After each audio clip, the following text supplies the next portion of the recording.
Good afternoon. Welcome to the 2022 Enabling Change for Retailers webinar series. This series is brought to you by the Ontario Government's Ministry of Seniors and Accessibility.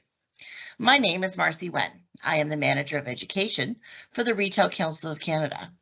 This year, we'll be hosting two webinar series.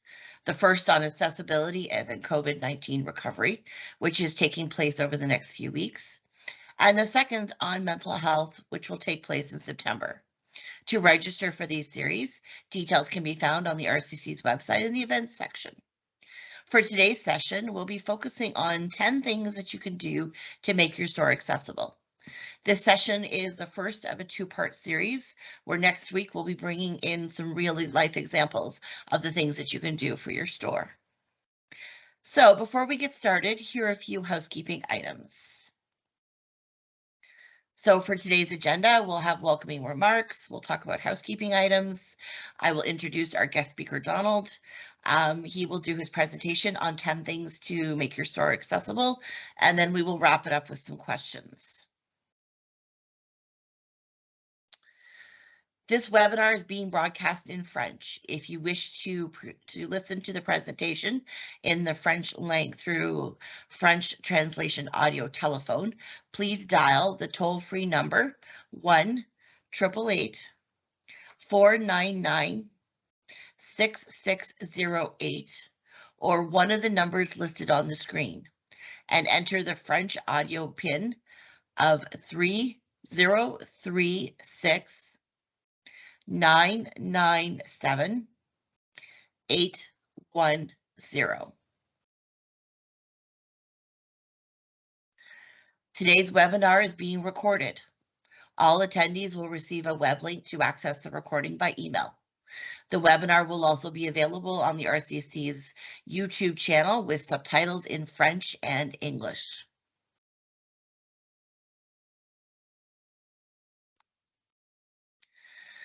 Finally, if you have any questions during the webinar, please submit your questions using the chat feature in Microsoft Teams. For questions and information after the webinar, you can contact myself at 1-888-373-8245, extension 320, or you can email me at education@retailcouncil.org.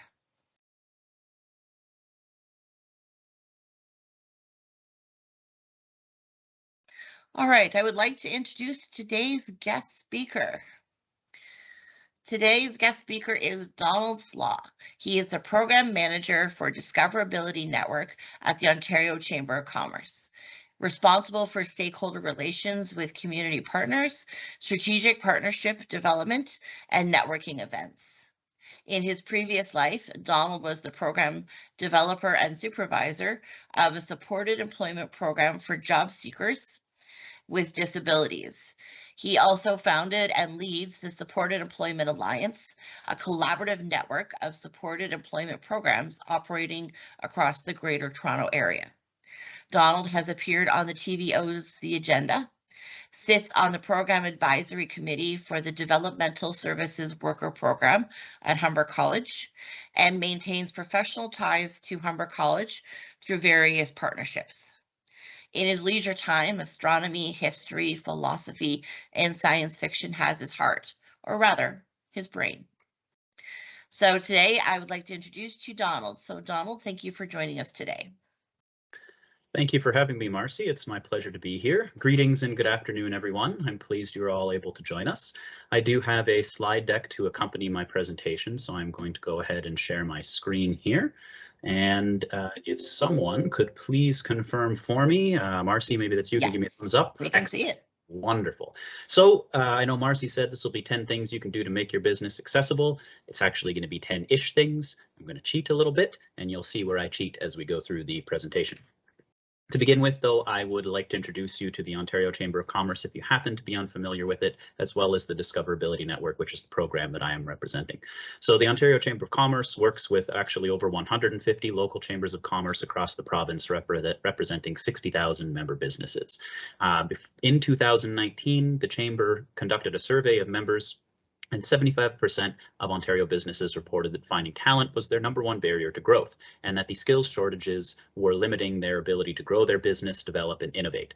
The Chamber, being concerned with the health of business and workforce, decided that an obvious solution would be to develop a program that connected businesses with a relatively untapped talent pool that represented a viable, measured return on investment, as well as would help fuel innovative growth. And that talent pool, not surprisingly, is represented by job seekers with disabilities.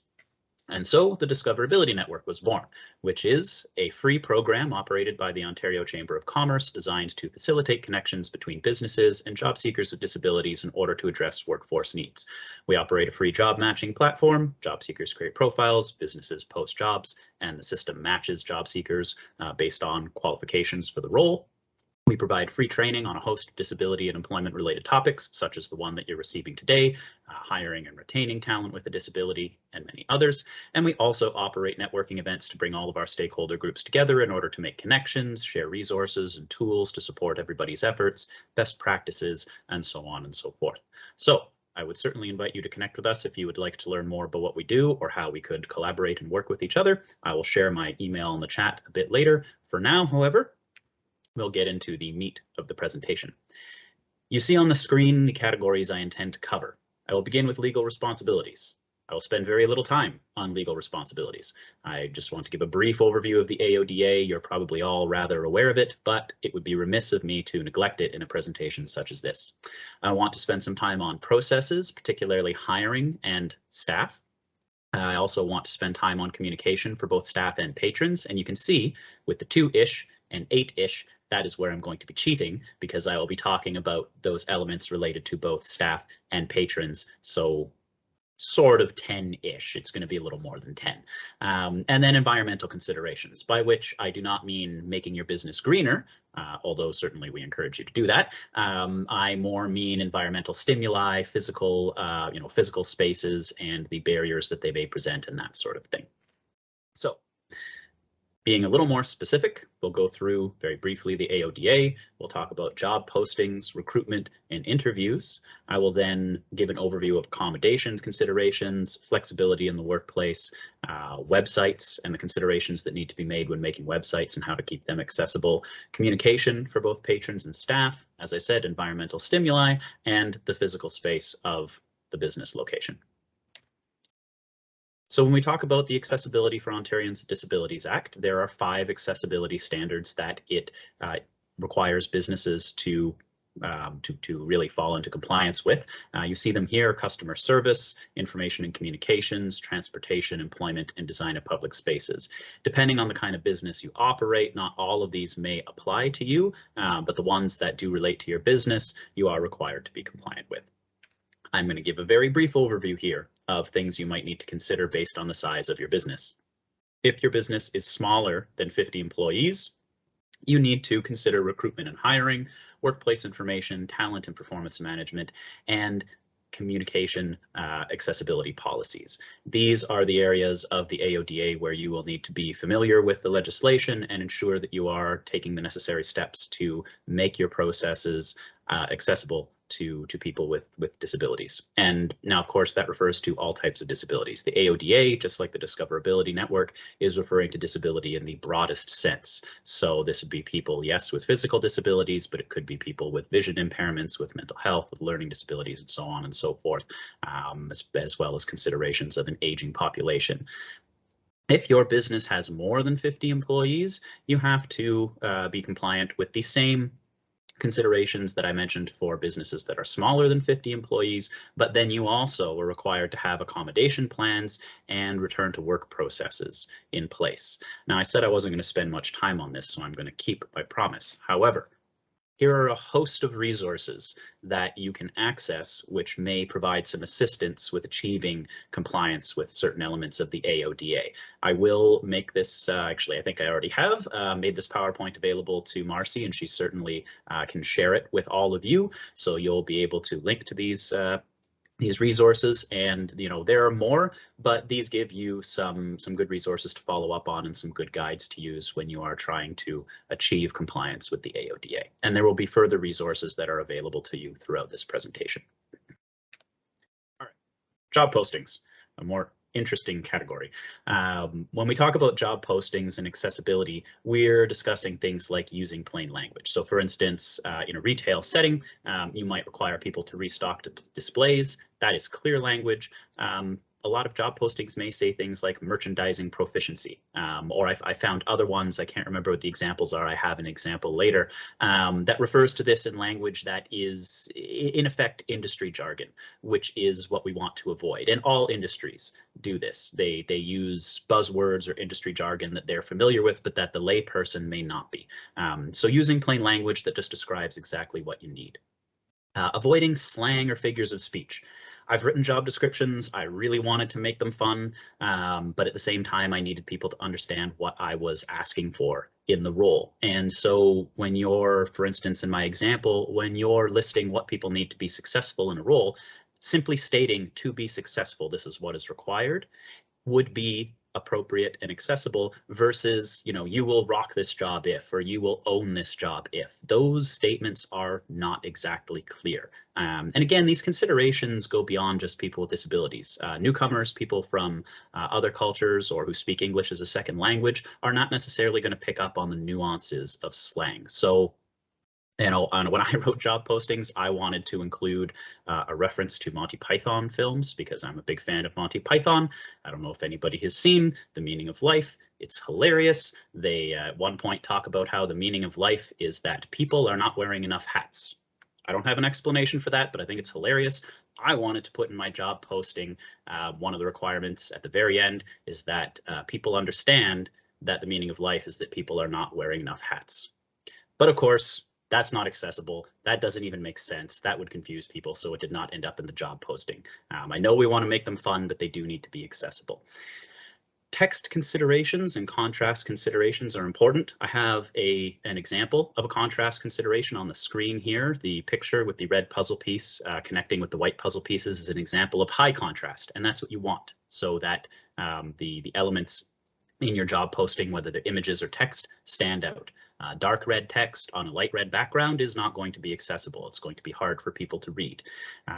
You see I have sans serif there in terms of text considerations. I will have a visual example of what that is, but to describe it right now, it's text that has the little flares at the end of the letters. And if you don't know what I mean by that, because my description may not be adequate, don't worry, I do have an example a bit later so that you have a visual example for you to see what a text that is not sans serif looks like. During when you're writing job postings, it's important to indicate how people can request accommodations. And I don't mean using the boring AODA language. I mean, you can, that's fine. But in the interest of, again, making job postings more interesting, as well as more encouraging for people, stating that the reason you're indicating how people can request accommodations is you want to support a candidate to perform well, and understanding that it enables them to perform better on the job or in the interview, right? Some people may need accommodations for an interview. So your interview may be written. Some people may do better in a verbal interview or vice versa, in which case that would be an accommodation. I know an individual who is a graphic designer who just does not do well in written or verbal interviews. So he requested that he simply be allowed to show examples of his work, because that's what the employer needed him to do, was really create graphic design. They didn't need him to be speaking to customers or anything like that. And so they made the accommodation. They allowed him to simply share the portfolio of his work and what he's done in his creative process, and he got the job, and it's working out very well for the business. So accommodations like that, they're not necessarily just accommodations on the job. And then when you do use images in job postings or other areas, including alternative text. And the alternative text should clearly explain the concept. So for instance, the image you see on the screen here, I do have alternative text for it, and it really just says a red puzzle piece connecting two white puzzle pieces.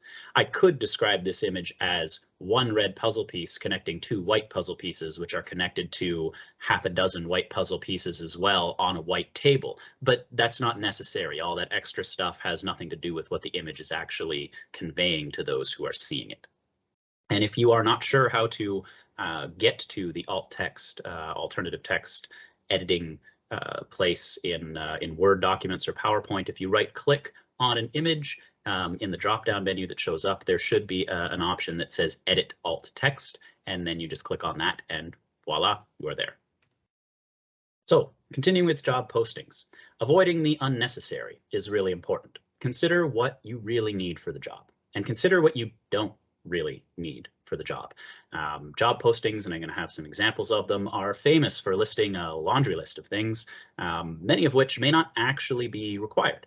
I think we feel that we need to state a number of things on a job posting because otherwise we feel like it oversimplifies the job. But the reality is it in fact screens people out who screen themselves out because they feel like they might not be appropriate. I mean, I can tell you myself, most of the jobs I've applied to, I have not had half the things that are requested, but I apply anyway because I'm confident and I want a job and I feel like I can do a job for someone as long as they're able to teach me what I don't already know. And I can assure you my employers have been quite satisfied. So when you're reviewing a job description, ask yourself these questions. Are these items really needed? Go through what you've got listed one at a time. Is this really needed? Could someone do the job without it? And what is this job description saying that we actually require? So be honest in how you answer, and here are some examples of common unnecessary qualifications. Minimum of 3 years experience. Even entry-level jobs say things like minimum of 3 years experience. That's unbelievable to me because if you're going into an entry-level position, nobody's going to have the 3 years of experience until they've been granted an entry-level position to get those 3 years of experience. So in effect, with certain jobs, stating a minimum years of experience means that nobody is qualified by definition, or nobody would be qualified by definition if we actually hired based on that principle. But of course, we don't a lot of the time. Post-secondary degrees. For certain jobs, they certainly are going to be necessary, but there are a variety of jobs in which they're not necessary. My previous job, when I built the supported employment program for my prior employer, and I was in a supervisory role for that, the job description listed a post-secondary degree that I did not have. I can tell you again, I did the job quite well without the post-secondary degree because I possessed the requisite skills and understanding. Strong communication skills. That is one that is commonly in a job description, and there's, I think a question as to what exactly that means. Certainly in a retail setting, if somebody is going to be forward-facing and working with customers, strong communication skills are important, but we can be more specific than that, right? People need to be able to interact with customers. Strong communication skills is not actually very specific, and that could mean written, that could mean verbal, it could mean a variety of things. And of course, driver's licenses. Another example from my life, I don't drive. Most jobs I've applied to list a driver's license as a requirement, including when I worked in construction many years ago. But again, I was able to do those jobs without a driver's license because it wasn't the driver's license that was required. It was an ability to remain productive while commuting from one place to another and an ability to get to work on time. So this is an example of a bad job qualifications list. And just so you don't think that I'm taking aim at other businesses, this is a qualifications list from a job posting that I wrote. I was required to, in my defense, I was required to write the job posting so that it was in keeping with the job postings from the rest of the organization. But nevertheless, I wrote it. And this is a bad job qualifications list. I'm not going to read everything on here. If you have the opportunity, maybe you're perusing it right now, you see a whole host of things on there. It sounds like you need a ton of stuff to do this job. Who would be qualified? What I actually needed was somebody with flexibility, because the hours of the job were not going to be a straight 9 to 5. Somebody with strong problem-solving skills, because this was for a job coaching role where they would be working independently, supporting a job seeker with a disability in an employment setting, and therefore they would not always be able to come to me to help them solve problems, so they needed to be able to think on their feet and solve problems on the spot. Ability to work as a member of a team and independently, because as I just said, they'd be working independently when they're working with their job seekers, but also as a member of a team because they are working with me and the other staff in the program to develop program plans and so on and so forth. That's really what I needed. All the rest of this stuff would not have been necessary. So this is a job posting that is done mostly right. And I did take this from a retail environment. I thought that would be appropriate. This lists things in clear language. It lists things that, as far as I can tell, probably all need to be done. I mean, I don't work for the business, so I can't say 100%, but there are a couple things I'll point out. Perform program execution and merchandising a product. I have no idea what a lot of that means. Merchandising a product may refer to restocking displays. I'm really not sure what that is referring to, but again, clear language, very important. And process, department, shrink. Again, if you work in retail, or I think this was a grocery store, in that setting, you may know what that means. I don't. So again, clear language. And then these were the qualifications. The ability to work independently in a fast-paced environment. That was it. The job description is above, but the actual qualifications for somebody to be appropriate and qualified for this job was just that one there. And that's a great example of a job posting done right. Now, moving on to recruitment. Obviously, we're going to encourage that businesses diversify and engage when they are recruiting. There are multiple ways to recruit in an accessible manner. One is to access multiple sources of talent. We're talking about job seekers with disabilities, so there are places like the Discoverability Network or the Spectrum Works Job Fair. But there are other ways to engage with diverse sources of talent. Community organizations, employment service providers, or ESPs, that is industry jargon, which is why I put it in brackets. These organizations can not only help you connect with diverse talent pools, but they can also help you make your job postings accessible. They can also help you make your workplaces accessible because they are familiar with the needs and some of the barriers experienced by the populations they're working with. And this, again, applies not just to job seekers with disabilities, but this also applies to newcomers, people with English as a second language, and various equity-seeking groups. Creating talent pipelines. You can do this by working with employment service providers.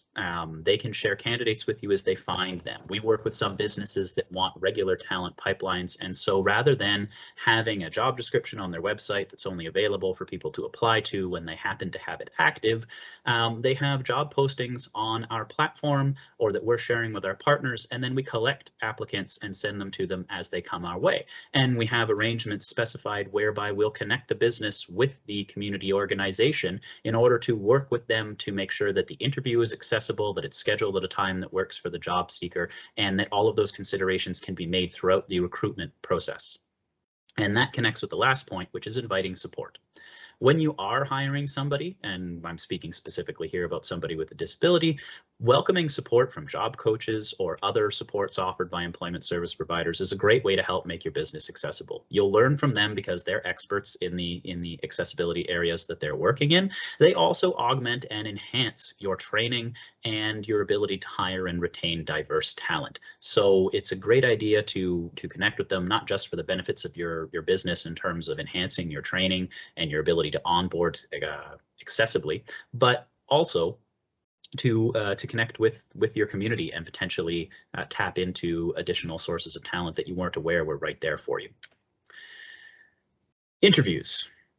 Interviews are a big deal. Obviously, there are going to be certain limits as to what can be done and adapted in order to make interviews accessible, but there are a number of things that can be considered. Certainly one is offering alternate formats. I mentioned verbal versus written or demonstrative. Demonstrative interviews are like the one I mentioned, whereby the graphic designer simply showed his portfolio of work as opposed to having to answer questions verbally or in a written format. Asking if accommodations are required for somebody to present themselves in the most effective way. You may interview someone who is a great candidate, but they may not perform well in the interview format you're consistently using. You may not hire that candidate, but they may have actually been the best one for the job. Just maybe they didn't present themselves in the best way because of the interview format. So the statements in your job postings about how people can ask for accommodations allows people to explain that they might do better if they have the questions in advance, so they have a chance to consider their answer. Or maybe a no-scent environment. No-scent environments are fairly common in a number of places, certainly in a lot of concert venues and a lot of workplaces. They're common because scented products such as perfumes and colognes will trigger asthma attacks or other challenges in people with respiratory issues such as COPD. So that may be an accommodation, just a no-scent environment for the interview. Allowing job coaches to attend job interviews with their job seekers is also a really great accommodation that can be made. Job coaches are not going to answer questions for their job seekers. The idea here is when you are looking to make a process accessible and hire inclusively, regardless of whatever group you're thinking about, you're hiring somebody who's qualified for the role. They may need to do things a bit differently. There may be accommodations that need to be made, but in the end, they're qualified to do the role, and the standards of productivity are not lowered for them. A job coach being in an interview will reframe questions that you ask so that the job seeker who is interviewing may have a better understanding of what is being requested. And they can support candidate performance by, again, enhancing your training and supporting the job seeker on the job as well. I've been a job coach in an interview with someone before, and literally all I was doing was somebody would ask a question and I might reframe it so the job seeker understood, or the job seeker may have had exactly the experience that was being asked, but may not have thought to use it as an example. And so I would say to them, well, what about this experience? And then they would talk and they would give exactly the right answer. They just might not have pulled that information on their own if the question wasn't reframed. So that is an example. And then, of course, asking people what is success, what they need to be successful in the role. Typical question at the end of an interview is, what do you need from us? I asked that question too. It was standard. But a better question upon reflection would be, and I've heard this one from businesses that I've applied to, what do you need to be successful in this role? What can we do to support you to be successful in this role? Because in the end, if they're successful, then the business is going to be successful. So giving them opportunities to share this information will help you in creating an accessible workplace, because you're going to have that information ready to hand.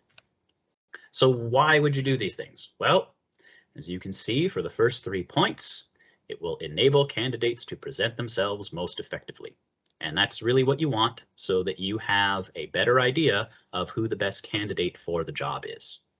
If your interview format is one that is not accessible or not adaptable, and people don't perform well just because of that interview format, you're not actually going to know who the best candidate is. You're just going to know who the best candidate is that performs well in that specific interview format. And then, of course, the last one there, you're creating an environment in which new hires can perform most effectively from day one. And that's what you want. You want productive employees right from the onset of employment. So I said I'd talk about accommodations. This seems like a good time to do so, mainly because the slide is on the screen, but also because it connects with what I was just talking about. Building accommodations into your process or processes is the best way to really approach them in a manner that is proactive and gets them in place early so that people can be productive right from the beginning. If you don't get accommodations in place right from the beginning, then it can start to look like a performance issue.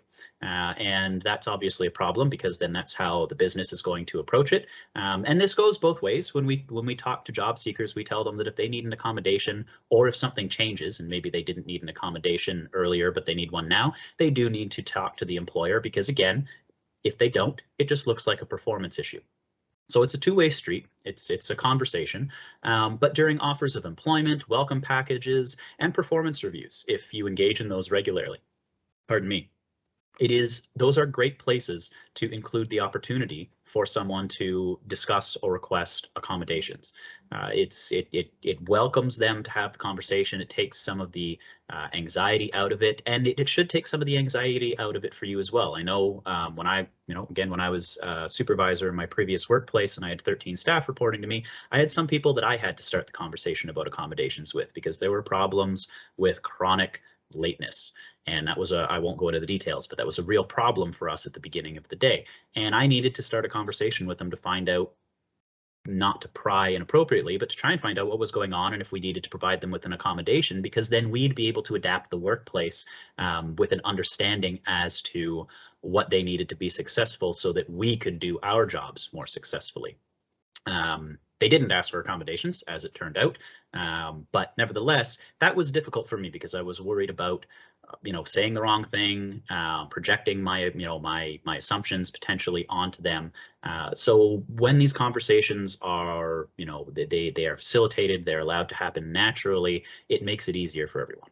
And accommodations that work versus just requiring people to do the job mean that you are able to make informed decisions and really facilitate a higher level of productivity in the workplace. So when you invite people to have these conversations, you're going to find out what the barrier or the mismatch in the environment or with the job is, or with the way the job is performed, I should say, what it is. You'll decide the accommodation together. I'm going to put an asterisk beside that.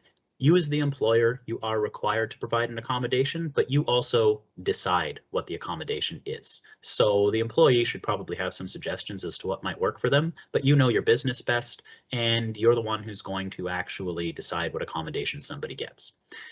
It's worth asking the employee for suggestions if they don't make any right away. And then it's important to evaluate the effectiveness of the accommodation, because if it's not effective, you want to put something else in place so that the employee is as productive as possible for you.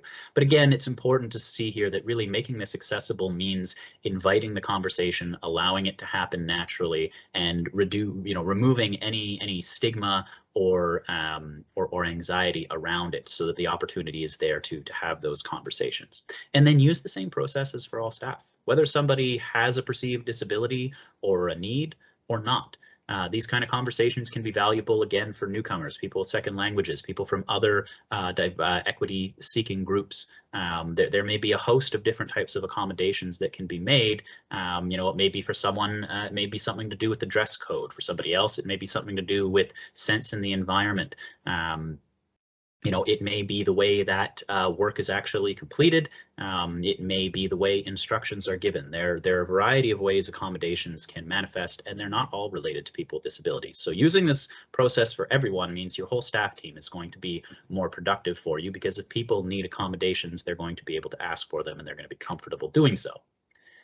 Hence this slide, taking disability out of the equation. I have some examples here of what most accommodations are made for. Personal reasons, special events, extra holidays, late starts, leaves of absence, even preferences. My first job was in a family-run burger place, and they had the same 20 songs on all day for the 12 hours they were open, and they were short songs. They're good songs. They're songs from the 50s or so, rockabilly stuff. It was good music, but man, hearing that for my 6-7 hour shift, same 20 songs. So I finally just spoke to them and explained the problem, and asked if we could maybe expand the music list, and we did. It expanded quite a bit, and everybody was happier. I don't mind sharing that with you. Everybody's morale was just that little bit better, because they weren't subjected to the same 20 songs repeating every 47 minutes. Family caregiver responsibilities are another common reason for accommodations. Childcare, elder care. I think especially childcare, where a lot of us are familiar with that. We may not have kids, but we've probably had to address this or have conversations about it and the needs related to it when we've had staff that have kids. Religious considerations. Now I've got Easter, Christmas, Muslim daily prayers, Jewish holidays. If you've had Jewish staff work for you, they have a lot of holidays. Muslim daily prayers, they have to pray 5 times a day, so generally allowing them to take those breaks to do their prayers at the right times. I have Easter and Christmas up there, which you might think is sort of surprising, but we live. We live in a secular society. But we live in a secular society that was founded by Christians. And so the result of that is Christian holidays, which are standard in our calendar for everybody, are in effect accommodations for Christians. And we all benefit from it. We all get those days off, or in the case of a business, you remain open and you pay your staff time and a half. But those are accommodations that are made for religious reasons, and we tend not to think about them because they're just standard in our calendar. That, yeah, of course, Christmas is a holiday. Of course, Easter is a holiday. I mean, Easter's coming right up. But those are accommodations because our society was founded by Christians, and it's the same consideration made for other religions. It's just that it's actually integrated into our calendar. So don't make assumptions. There's no reason to consider disability as a matter that is apart from all others. Most accommodations are provided for things that have nothing to do with disability. So it's the same conversation. It's just that it hasn't been treated as such. So flexibility is another area I want to address, and there are a number of different ways that businesses can be flexible in order to make themselves accessible.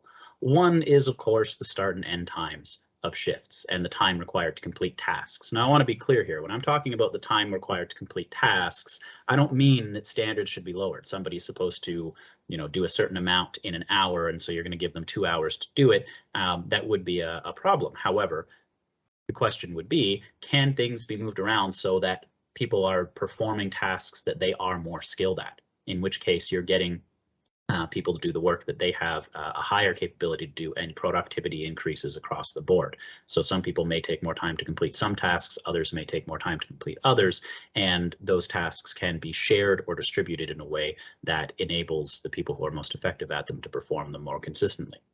The way tasks are assigned, how they're completed, how staff support each other's works, it's important to play to your team's strengths. I've worked with people who, in a retail setting, actually, were required to restock displays, fold clothing, that sort of thing. And the store that I was with someone at, the way that they required, well, the way they taught, required is the wrong word, but the way that they taught somebody to fold the clothing for displays was with a little clipboard thing. And it was, I don't know, it seemed complicated to me. I couldn't really figure it out. Certainly the job seeker I was working with couldn't figure it out. But what we learned very quickly is if we took the clipboard away, she was able to fold the clothes exactly the way they were required to be folded, and in the same amount of time. So that was an accommodation, a very simple one, just not requiring her to use that device. Where the work is done is another way to be flexible. Does it have to be done on the floor, so to speak, or can it be done in another location? Could it be done sitting down, right? And we're considering people with maybe with bad backs or who have trouble standing for long periods of time. Is it something that could be done sitting on a stool or sitting on a chair?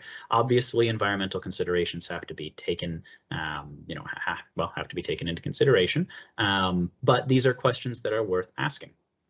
And then on the job supports and allowances. So nobody wants their staff using their phone at work. I mean, I had to have conversations with lots of staff about that. I know it's not, it's frustrating, but phones now do a lot more than just act as texting and telephoning devices. So if somebody is going to benefit from a task list or reminders for what they need to do, allowing them to use their phone for that reason and program the task list or the reminders into their phone could be an accommodation. Noise canceling headphones. You see a picture of headphones there, right? Somebody in a shared office environment who maybe has trouble concentrating because of all the noise around them.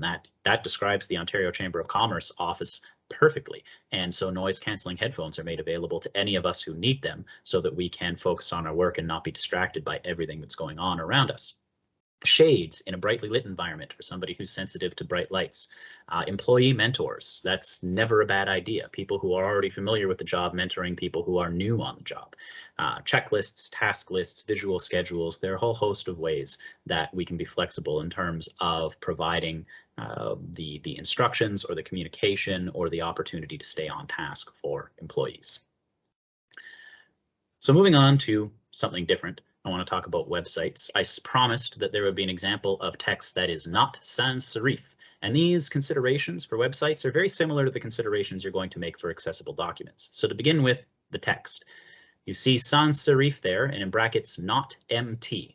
I'm not telling you to avoid the letters MT, but you can see the text for the letters MT, as well as the word not in parentheses, has these little flares at the end. At the top of the T, it has the two things dropping down. At the bottom, it has the base flaring out. That is a serif. And screen readers, for people who are visually impaired, have trouble picking up text that have those little flares on them. So using text like what you see in the rest of my PowerPoint here, sans serif text means that screen readers are going to be able to pick up the text more readily.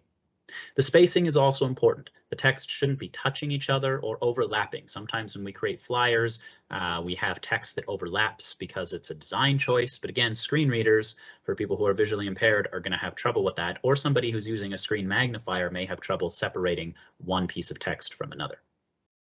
Images and text being high contrast and easy to see and with the appropriate alternate text are important. I already described alternate text. I won't do it again. You see other examples of contrast here. And I purposely chosen images that demonstrate both the good and the bad of contrast. The yellow arrows on a yellow background is not good contrast, but the red dot is. The blue bags against the blue background is not good contrast or high contrast, but the yellow bag is. And the blue arrows against the blue background is an example of poor contrast, but the white arrow against the blue background is an example of good contrast. The picture of the bride in a wheelchair is an example of an image that has appropriate levels of contrast. It's going to be easier for people to pick up on. And then the navigability of websites.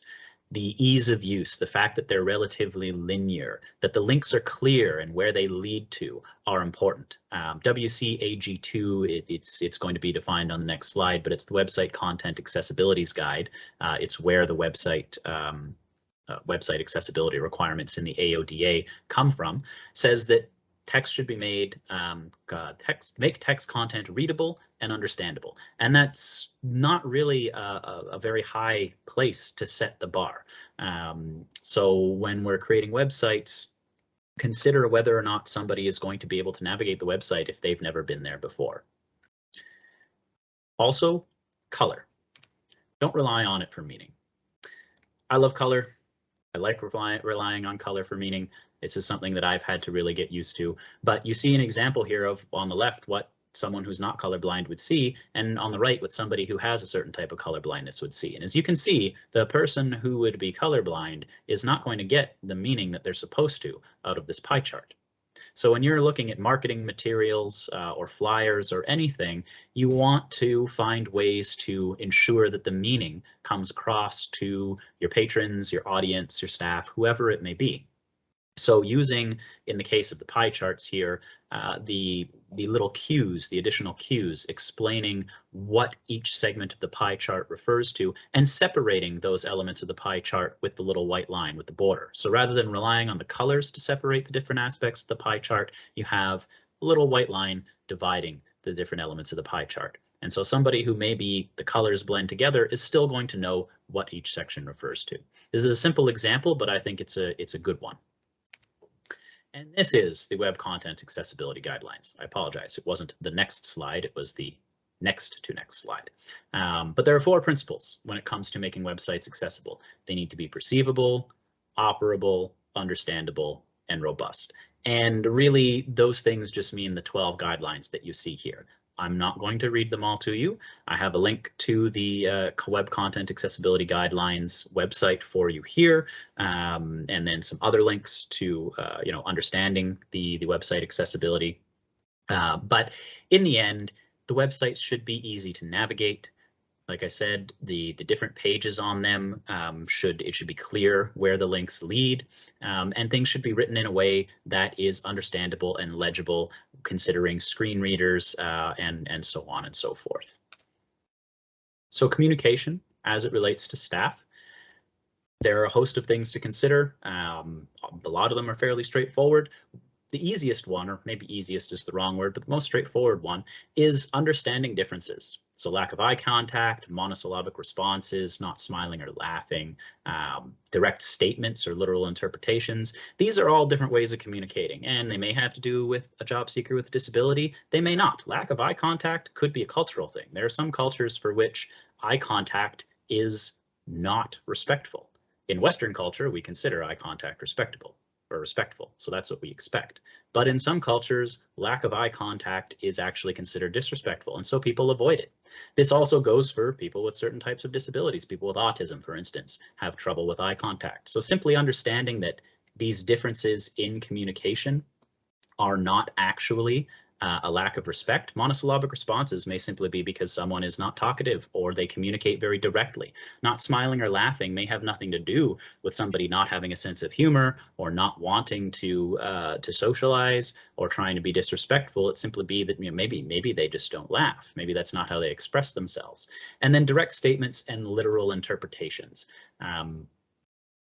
Those, I worked with a job seeker one time, just to give you an example, who we were having a meeting about something related to his employment search, and I said, we're going to put all of our cards on the table, right? We know what that means. You know what that means when I say we're going to do that. Well, he came to the office we had chosen for the meeting, and there was no table, and he was immediately thrown off because, as he said to me, he said, I thought we were going to put all our cards on the table, and I realized, oh, he took what I said literally. That figure of speech is confusing. I shouldn't have said that. I should have simply said, we're going to talk about everything that we need to discuss. That is clear language. So avoiding figures of speech can help. And then again, the communications, verbal versus visual, literate versus low literacy, people who are hard of hearing. You see on the right side of the screen, I have suggested alternatives for many of these things. Task lists is an obvious one, doesn't cost any kind of money. It can make it easier for people to remember what they need to do in the order they need to do it. Pictures instead of words. Walgreens pharmacy in the US piloted one of their warehouses being, I think, 70% people with disabilities, and one of the accommodations they made was to replace all of the names of the stations where people worked with pictures of animals, because some people they hired were illiterate and they didn't need them to read to do the job, but the signs that stated which workstations were which were written in words, so they just changed it to animals, and that was it. It cost the company very little money and made it accessible for everybody who worked there. Plain speech, I mentioned, avoiding figures of speech where possible, or acronyms. Like I avoided using ESPs right off the top of my presentation, employment service providers, industry jargon. Use of text-based communication, that can certainly be an alternative for people who maybe have trouble with verbal communication or who may need something written down in order to help them remember it. Visual instructions, this could be things like the pictures of animals at different workstations. Speaking up, speaking clearly, and speaking slowly. I tend to speak quickly, so this is something I frequently have to remember for myself, but sometimes it's simply a lack of comprehension because we speak too quickly and it's not clear and people don't really understand exactly what we're saying. So we need to slow down, we need to enunciate our words more clearly, and just speak a little bit more slowly. And that's all that's required. That's an alternative and an accommodation as well. And then rephrasing information if necessary. If somebody doesn't understand something the first time, it doesn't mean they weren't paying attention. It may simply mean that they didn't understand the way it was explained. Now, communication with patrons.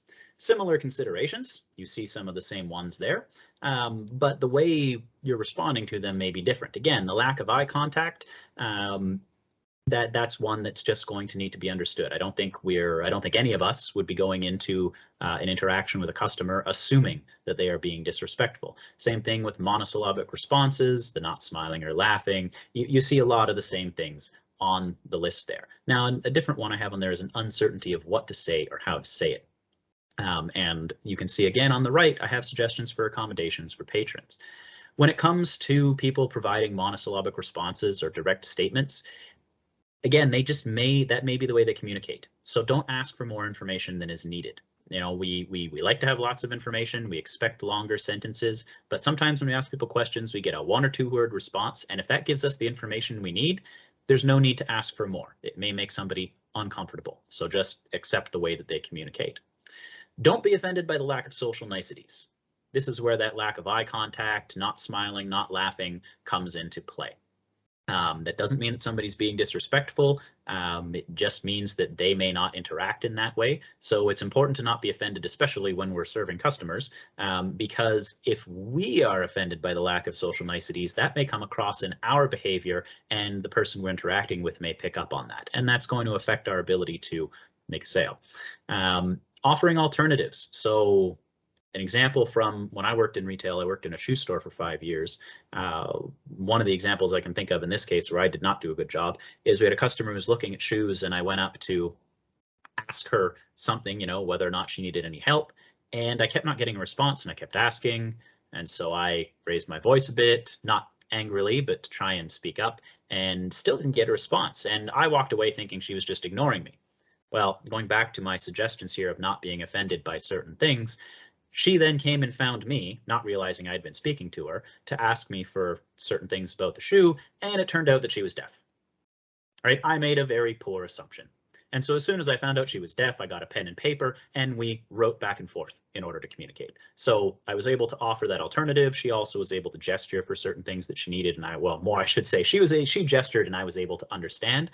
But I made the wrong assumption to begin with, right? I should have, when she wasn't hearing me, I should have probably tapped her on the shoulder to get her attention. And then I would have found out right away that there was an accommodation I could have provided in order to facilitate that interaction. When someone is speaking and they maybe are uncertain of what to say or they're taking a long time to say it, don't try to finish someone's sentence. I know, especially in a very busy environment, we can get impatient. We can try to finish somebody's sentence when we think we know where they're going with it. But that's just potentially going to make someone more uncertain, or they may not get what they want, which means we're not giving them what they want, which again decreases the likelihood of a sale. They may simply just not say what they need because we weren't patient enough to wait for them to tell us. If necessary, repeat the information so that you know exactly what they're asking for, or rephrase a question. Sometimes if somebody's not sure how to answer, it's simply because the question was unclear. The important thing, again, is to not be offended by differences. Speak up and speak clearly, and check for understanding. That's where, as I say, repeat the information if necessary, rephrase a question if you think you're getting an answer that doesn't quite make sense. It's never a bad idea to double check. Again, when I worked in a shoe store, I always asked people after they told me what they wanted. I always asked them immediately afterwards, just to be sure. You know, I want a size 9.5 in this Converse shoe. I'd say, you want 9.5 in this, 9.5 men's or women's, whatever it was, just to be sure, because I didn't want to be getting the wrong thing and I wanted to make sure that I heard them correctly. These sound like simple things, but they make a big difference. Now we get to the environment, and I promised we wouldn't talk about making an environment greener, and we won't. I want to talk about potential environmental triggers and solutions when it comes to stimuli in the environment. And stimuli, I mean things that are stimulating to people in a way that is not pleasant. So glaringly bright lights can be a problem for people who are sensitive to bright lights. Loud music can be a hindrance, especially to people who maybe are hard of hearing, or the way they hear means that certain frequencies of sound blend with each other. It can be difficult to make out different ones. Competing audio sources, strong scents, crowded spaces can all be possible triggers. I mean, I certainly heavily crowded spaces tend to give me anxiety, and I don't even identify with disability. So again, this cuts across just different sections of the population, not just people with disabilities. So for potential solutions, dimmed or covered or shaded lights, as opposed to bright lights that just have nothing around them. And I'm going to have some examples of this. Low volume or non-intrusive music. All right, music doesn't have to be super loud. You want to be able to talk to people. You want patrons to be able to talk amongst themselves, and you certainly want them to be able to talk to your staff without your staff or them having to ask each other what they just said. Avoiding competing audio sources. TVs and radios playing at the same time can present a great deal of confusion. Again, no scent policies, great for people who are sensitive to scents, like those who have asthma or COPD. Low sensory shopping hours, such as what they have at Sobeys, where the lights are dimmed down, the music is off. It's actually much nicer. I tend to try to go when they're doing that, just less imposing. And accommodations for staff triggered by environmental stimuli. So things like noise canceling headphones, shades, I explained things like that. The physical space, some things you might see are the use of a guide. So a guide dog or a white cane. These are things that people with visual impairments may use. It's important to remember that guide dogs are allowed in, for instance, food service settings or places where dogs are typically not allowed because they are an aid to the person who is using them. Mobility aids, walkers, canes, you see a wheelchair in the picture there. Unique gait, somebody may simply walk differently. They're not trying to be funny, they just walk differently. It's important not to stare, right? Slow movement, different stature, clear signage is really important in order to help people get around, and accessible parking if it can be made available. There are a number of different considerations that can be made here for the unique gait and the mobility aids, trying to have level entries wherever possible. I know there are limitations there, but obviously considerations to make. Slow movement, not rushing people along because they may stumble and fall. They may be moving slow for a reason. Again, if I remember my time in retail, a woman came into the store and was moving quite slowly, and it turned out that she hadn't been able to walk for her whole life and had just gotten surgery that enabled her to walk, but she moved rather atypically and rather slowly. So what you can do, I have some examples here of two different storefronts. So you can create clear, uncluttered, and wide paths for people to move through. Guide dogs, remember, are allowed even in restaurants. They also shouldn't be petted. That's important to remember. Guide dogs are not to be petted. They are at work. They should not be petted. And low countertops and displays so that anybody can reach them. Being patient with customers. Again, level entries wherever possible in well-lit areas. So looking at the pictures here, you can see in the top picture this open light with no shade on it, probably going to be very bright and glaring. That could represent a possible environmental trigger for either staff or patrons coming into the store. The little mini chairs that are there, which make the aisles more crowded, represent a potential barrier for anybody, not just for somebody with a mobility device, but if that store gets crowded, it's going to be more difficult to move around. And then looking at the bottom here, you can see the aisle is wider. That is a much easier space to move through. It's clear. Oh, there we go. The carpet in the back is a consideration when it comes to accessibility. That may be difficult for somebody with a mobility device or a wheelchair, or even a senior citizen who moves more slowly or has trouble lifting their feet to get over. The low countertops are nice and accessible. Anybody can reach the display regardless of their height. The high countertop at the cash, maybe not great for people to reach, but you can make alternative arrangements for people to pay by providing a payment device that can be removed from the high countertop so that they can be served off to the side. The lights here are much better. They're high, they're shaded, covered, so they're less likely to be glaring and blinding to people.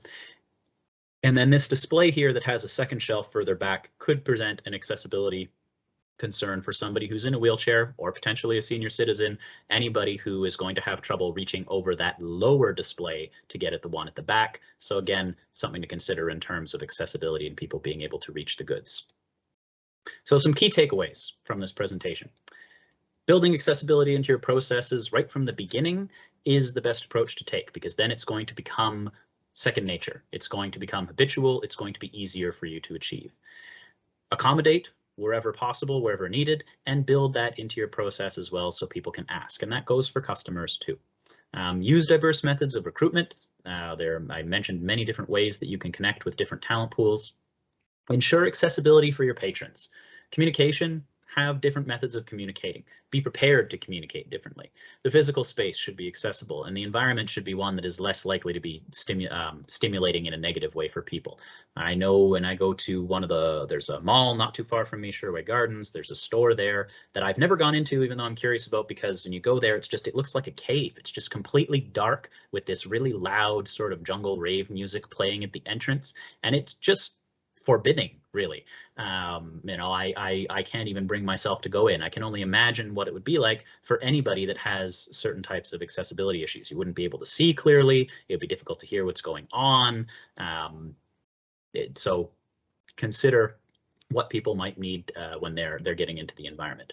And then if you would like to connect with us, the Discoverability Network is certainly ready to support recruitment needs, as well as provide training on a range of disability and employment related topics, which also can connect with accessibility for storefronts. We would be happy to connect with you and provide certain trainings for you. If you would like to connect with us, you see all of the information here. This will be on the slide.